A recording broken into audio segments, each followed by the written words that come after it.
Hi everyone, and thank you for tuning in. My name is Albert, and you're watching The Fat Camel. This week, we're going to be going over 3 trailers that have recently dropped for films coming out in 2020. The first trailer is for a movie called Free Guy, starring Ryan Reynolds, about a video game NPC character that gains sentience. The second film is going to be about the next installment in the MCU, the solo Black Widow movie, and then to top it all off, for the third one, ironically, the third installment in the Ghostbusters franchise, Ghostbusters Afterlife. I'm very excited for all 3 of these movies, and we're just going to be going over a quick synopsis of the trailers and what my expectations of these 3 films will be. So, without further ado, I will roll up the intro and we can get started.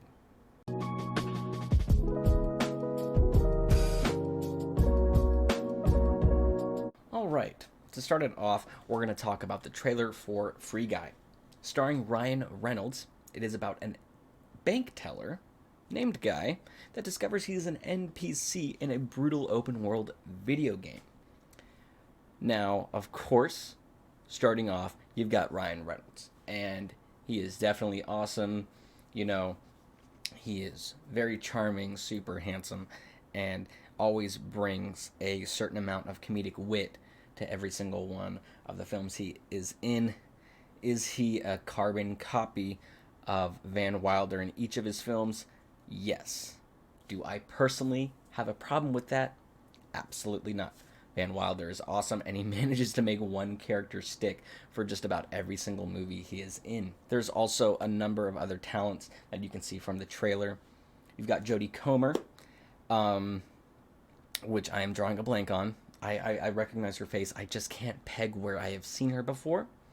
But you've also got Taika Waititi, the director for films like Jojo Rabbit, which I actually haven't seen yet, but I've heard is very good, and Thor Ragnarok, which is a hilarious and awesome movie. He also played the side character Korg in that film. That was the rock monster that always had these little witty remarks thrown in here and there. And then, of course, you've got Joe Keery, and I'm blanking on the character name, but he was the jockey guy in Stranger Things. Now, the way the movie feels, at least from the trailer, it's definitely got like a Ready Player One vibe. At least that's what the art style looks like. You can see that they're probably going to have a lot of video game and pop culture references thrown in there. So for a person like me that can't get enough of Ryan Reynolds and love video games, I'm definitely going to be excited to watch it. Now, from a critic standpoint, is it going to break any box office records or Academy Awards? Is it going to win any of those? Probably not. But it doesn't really matter because that's not what this film looks like it's trying to achieve. It just looks like a fun, entertaining ride, which I am 100% down for. It is slated to come out July 3rd, 2020, so that will be part of the summer blockbuster list. I cannot wait to see it. If it seems up your alley, mark the date. For our second trailer, we're going to be looking into the next installment into the MCU, the Black Widow. It takes place in between the events of Captain America's Civil War and Avengers Infinity War. We get to follow Natasha Romanoff on one of her own solo adventures. To be completely honest here, I didn't really have much hope for this movie to begin with when it was initially announced. I never thought that Black Widow had the strength to carry a full movie on her shoulders. I just never thought she was a strong enough character for that. However, I can say, after watching the trailer, my hope has been reignited. Mainly for the introduction to 2 new Marvel characters that I had no idea would ever get any screen time. The first being the Red Guardian, and the second being the Taskmaster. Now, starting off with the Red Guardian, who is played by David Harbour. You might know him from Stranger Things as Hopper. But the Red Guardian is basically the Captain America of Mother Russia. And he is a very, very interesting Marvel character. You're going to love him a lot. If they nail him, he's going to be awesome, and you won't be able to get enough of him. In fact, in the comics and the animated series, he actually runs his own version of the Avengers, just Russia edition, which is pretty awesome. Is that going to show up in the movie? Most likely not, but having that as a possibility is a very nice feeling to have. And then secondly, moving on to the Taskmaster.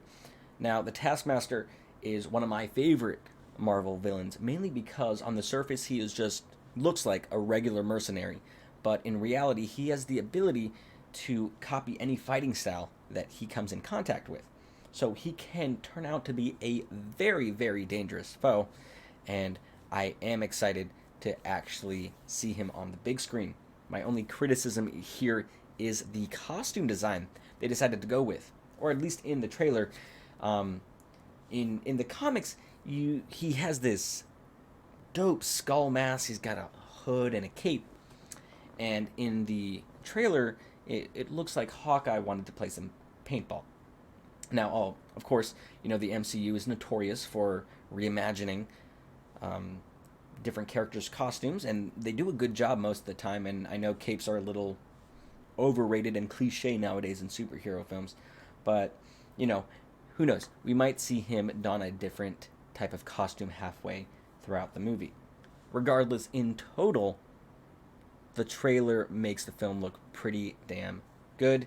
You even get to see the Black Widow put on a new suit where she's wearing all white, so I guess she's the White Widow now? Who knows?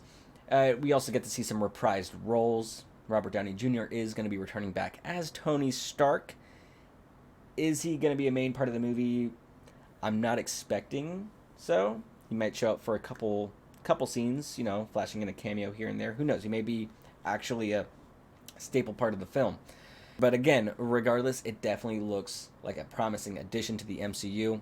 It is unfortunate that it doesn't take place after Avengers Endgame, so you don't get to see how the world, a different part of the world, reacted to those events like you were able to in Spider-Man Far From Home. But in total, definitely looks like a great addition to the MCU. It's going to be coming out next year, May 1st, 2020.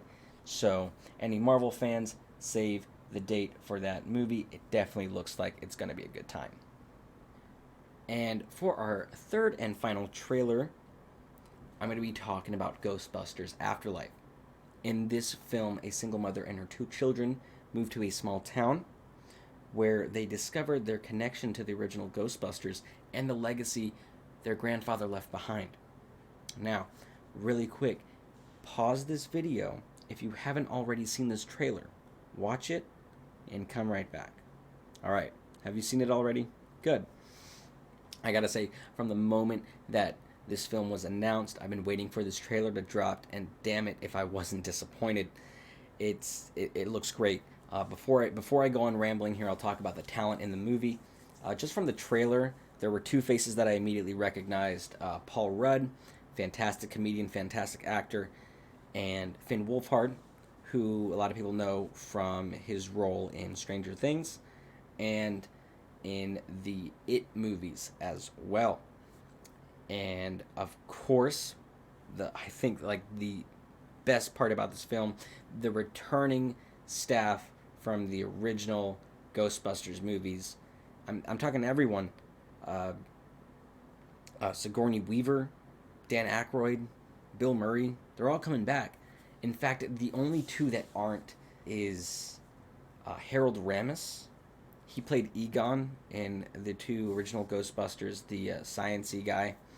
Unfortunately, he passed away a couple of years back. And Rick Moranis, who retired from acting, I think at the beginning of this, I think like 2000, I think 99, something like that. So, yeah, it's unfortunate. I mean, just a quick moment. Damn it, Rick, if you could come back for just one movie, and have it be this movie, that's all we ask. Even if you come in for a little scene at the end, that would just... Anyway, now, diving into the trailer a little bit, so that we can get some of the plot out. It doesn't give too much away, which I prefer, to be completely honest. Family moves to a small town, they move into their grandfather's place, and the grandfather had passed away. I think we can all safely assume that their grandfather was Egon, because he's the only one that isn't in the film. And lo and behold, this town has a ghost problem that some people are beginning to notice. And they eventually discover all of their grandfather's old Ghostbuster stuff, and they put two and two together. Like, okay, I gotta get this stuff. I gotta defeat the ghosts, and that's what they do. Besides that, there's really not a lot of details into the plot. The rest of the trailer really just goes into showcasing the old Ghostbuster gear, including the Ghostbuster mobile, which they ride through a field and throughout the town, and it looks awesome. It was so cool just seeing the little reveal in the trailer. It was really nice. I actually have really high hopes for this film. In fact, this film was scrapped for the 2016 reboot of the Ghostbusters, which well, we all know how that movie went. Again, I have high hopes for this film, especially because it is directed by Jason Reitman, who is the son of the original director for the first two Ghostbusters. So I feel like he will do right by his father's legacy. So there's definitely that to look forward to. But in all, that's really all the trailer gives away, unfortunately. But there's gonna be more trailers coming out. This was literally only the first one, so definitely keep your ear to the ground for some new Ghostbusters Afterlife trailers. This film will be in theaters July 10th, 2020, and you can bet that I will be there on opening day. I'm gonna get a really cool Ghostbusters shirt or something, and I really hope that all of you guys are there to watch it with me. And that about wraps it up. Hope you guys enjoyed my reviews on those 3 trailers. I know I did. I loved each and every one of them. A little challenge for everyone to face in the comments below. If you can spot the similarity between each of the trailers that I just talked about, put your answer in the comments below. It should be pretty easy to spot out if you pay attention. But as usual, I just want to thank everyone that supported me so far. You guys are awesome, and I really do appreciate the love. And if you haven't already, make sure you subscribe to my channel. Click that little bell button so you get notified for every video that I release and you don't miss a single one. And of course, follow me on my social media accounts. I'm on Facebook, Twitter, Instagram. I'm on Twitch as well. I haven't been giving that much love to Twitch recently. Unfortunately, I've been a little busy, and I need to make more time for that. But thank you for everyone who has followed it and basically just seen an empty page. And just moving forward, I'm not sure if I'm going to be making a video next week because of the holidays. If I do, it'll be a nice, fun video, nothing too serious, nothing like that. So if I don't make a video next week, Merry Christmas, Happy New Year. I hope you guys have a fantastic holiday season. I hope you get nice and fat with all the delicious food that's going to be served. And yeah, I'm Albert, signing off for The Fat Camel. Have a good day.